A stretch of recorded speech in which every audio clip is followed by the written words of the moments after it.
अपने 26वें दिन अपने अनशन को तोड़ दिया है। तो आप इस सरकार का दोगला चरित्र देखिए कि कल 55 सांसदों का हस्ताक्षर करा के और एक डेलीगेशन जब मिलने उनसे गया था सांसदों का, तो वहाँ नहीं मिलने दिया मोदी जी की सरकार ने। और आज मंत्री गए मिलने, कोई बात नहीं, क्योंकि सबको उनके स्वास्थ्य की चिंता थी, सबकी अपील थी कि वो अपना अनशन ख़त्म करें। उनका जीवन इस देश के लिए अमूल्य है, लेकिन जो आंदोलन के मुद्दे हैं, इस देश के करोड़ों युवाओं के मुद्दे हैं, उस मुद्दे का क्या हुआ? मुसद्दा तो मिल गया नरेंद्र मोदी जी को, कह रहे हैं हमें मुसद्दा मिल गया, मेरे ख्याल से वो मसौदा कहना चाह रहे होंगे। लेकिन जो डिमांड थी आंदोलनकारियों की, उसमें से कौन सी डिमांड उनकी पूरी हुई, ये महत्वपूर्ण है। और इसीलिए शायद जो सीजेपी है, उसके नेता अभिजीत दीपके ने ये कहा कि भाई अनशन खत्म होगा लेकिन आंदोलन जारी रहेगा, क्योंकि 1 करोड़ रुपए जो लोग मृतक थे उनको मुआवजा देने की बात, जिन्होंने आत्महत्या की थी, जिन नौजवान छात्र छात्राओं ने, इसके अलावा जो आंदोलनकारी हैं उन पे मुकदमे न लिखे जाएं, शिक्षा मंत्री का इस्तीफ़ा हो, ये जो डिमांड्स थी नौजवानों की, उसका क्या हुआ, उस पे सरकार क्या करेगी वो देखना होगा।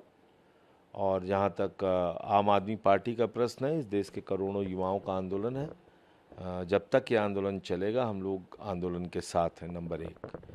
दूसरी बात ये कि प्रधानमंत्री जी फास्ट ट्रैक कोर्ट की बात कर रहे हैं, जिसकी डिमांड ही किसी ने नहीं की।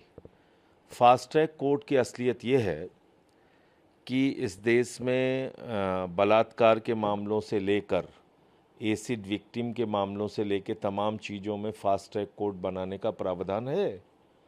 लेकिन पॉक्सो के मामले में फास्ट ट्रैक कोर्ट है, लेकिन उसमें भी सालों साल न्याय मिलने में लग जाता है, क्योंकि जब जांच एजेंसियां सही समय पे सबूत नहीं देंगी तो कार्रवाई कैसे करेगी कोर्ट। और खुद नीट के पेपर लीक में मोदी जी के अधीन आने वाली सीबीआई ने 2024 में 90 दिन तक चार्जशीट दाखिल नहीं की, इस आधार पर पेपर चोरों को बेल मिल गई। अब आज की बात हम कर लेते हैं, जब प्रधानमंत्री फास्ट ट्रैक कोर्ट बनाने की बात कर रहे हैं, उस समय सीबीआई ने संजीव मुखिया के बारे में लिख के दिया कि 2026 नीट पेपर लीक में उनके खिलाफ कोई सबूत नहीं है। तो जब आपकी सीबीआई सबूत ही नहीं देगी तो फास्ट ट्रैक कोर्ट क्या कर लेगा भाई? फास्ट ट्रैक कोर्ट में क्या नतीजा निकल जाएगा? इसलिए ये फास्ट ट्रैक कोर्ट की बात तो बड़ी हास्यास्पद है और कहीं ना कहीं ये आंदोलन को भटकाने की कोशिश है। सर, प्रधानमंत्री ने एक वीडियो संदेश जारी करते हुए, मैं उसी वीडियो संदेश की ही बात कर रहा हूँ जो उन्होंने जारी करके बोला है कि हम फास्ट ट्रैक कोर्ट बनाएंगे और ये करेंगे वो करेंगे। ऐसी तो कोई डिमांड छात्रों की थी नहीं। साथ ही उन्होंने लेकिन एक ट्वीट और करते हुए साथ में कहा कि सोनम जी से वह आग्रह करते हैं कि डॉक्टरों की सलाह के अनुसार अपनी दिनचर्या रखें, जल्द से जल्द अपना पुराना वजन वापस करें, और वो कह रहे हैं कि मैं ईश्वर से प्रार्थना करता हूं कि सोनम जी स्वस्थ रहें।